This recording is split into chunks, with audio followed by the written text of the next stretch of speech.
তেলিয়ামুড়া থানার পুলিশের হাতে 100 কেজি গাঁজা উদ্ধার। ত্রিপুরা থেকে ভিন রাজ্যগামী দূরপাল্লার তেলের ট্যাঙ্কার ট্রাক থেকে বাজেয়াপ্ত হয় গাঁজা, সেই সঙ্গে আটক চালক। আগরতলা থেকে লং শিলংগামী তেলের ট্যাঙ্কারকে ব্যবহার করে অভিনব পদ্ধতিতে এই গাঁজাগুলো নিয়ে যাওয়া হচ্ছিল। আটককৃত গাঁজার আনুমানিক বাজার মূল্য 1.5 লক্ষাধিক টাকা বলে পুলিশের দাবি। বিশালগড় এলাকার বাসিন্দা অনুপ সরকার নামের ওই ট্রাক চালককে আটক করা হয়েছে।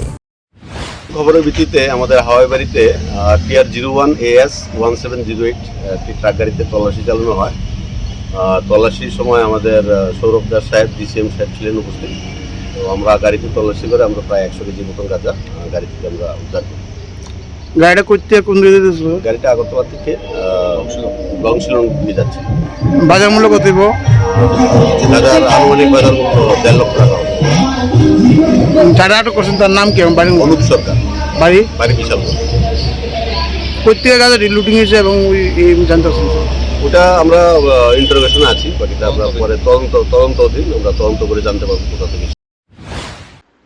Siri TV, channel for news and entertainment.